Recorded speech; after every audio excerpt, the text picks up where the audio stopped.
Welcome to the Grandpa channel. I'm Steve Harris. My grandkids call me Rivers. You are full of stories. Let's pull up a chair and let her rip.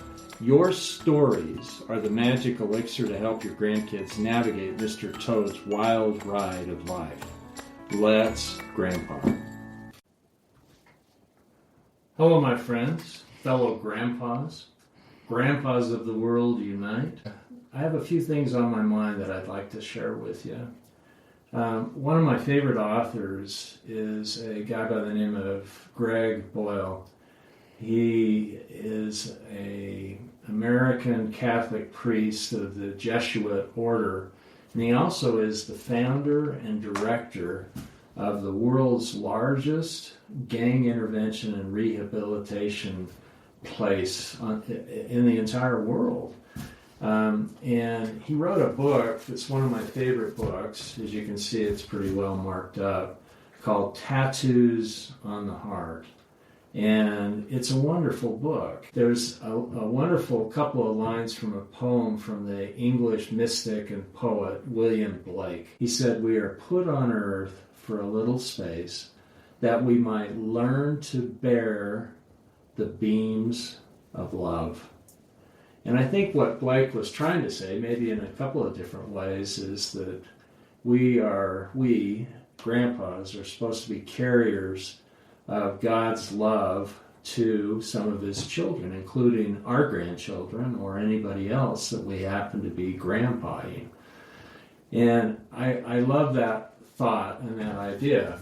And there's a wonderful story in this book, Tattoos on the Heart, that I want to read to you.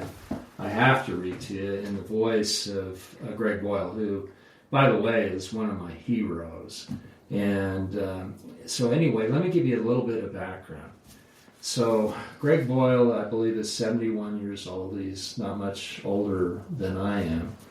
And he started and founded this Homeboy Industries.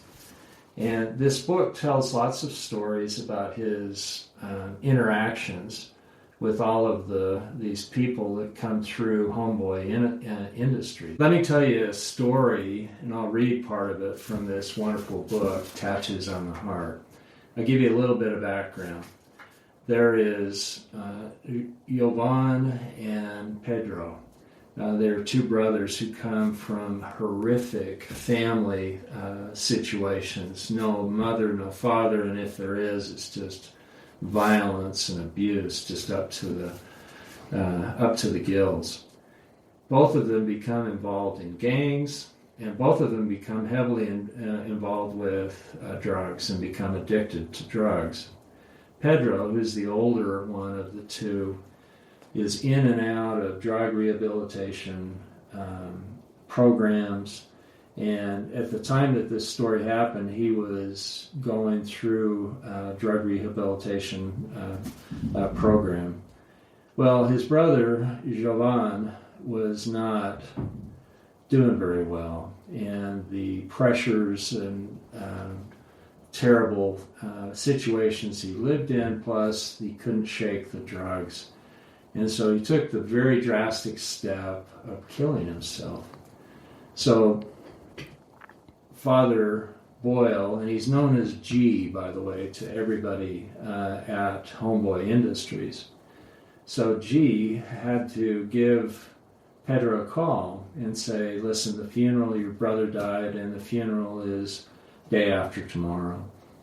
And I'm going to come pick you up, and I'm going to take you to the funeral, and then you got to go back." And Pedro readily agreed to that. Pedro's waiting for G to come pick him up, and G was wondering what he could say to Pedro in this very incredibly sad time. And his fears about what to say were immediately destroyed. Pedro jumps in the car with G and says right off the bat, "It's a trip, G. I had this dream last night, and you were in it. And in the dream, Pedro and I are in this large, empty room, just the two of us. There are no lights, no illuminated exit signs, no light creeping in from under the doors. There are no windows. There is no light. He seems to know I am there with him. A sense, really, though we do not speak. Suddenly in this dark silence, I retrieve a flashlight from my pocket and I flash it at the switch. I don't speak. I just hold the beam steady, unwavering. Pedro says that even though no words are exchanged, he knows he is the only one who can turn the light switch on.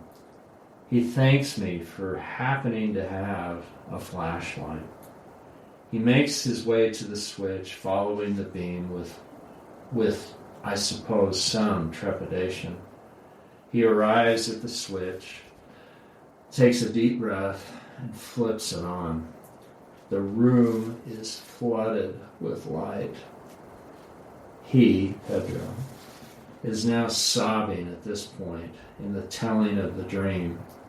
And with a voice of astonishing discovery, he says, "And the light is better than the darkness." Boyle goes on to say, possessing flashlights and occasionally knowing where to aim them has to be enough for us. Fortunately, none of us can save anybody, but we all find ourselves in this dark, windowless room, fumbling for grace and flashlights. You aim the light this time, and I'll do it the next. The slow work of God. Fumbling for grace and flashlights. My brothers, my fellow grandfathers, we can be a source of light for our grandchildren and anybody else who needs a grandpa.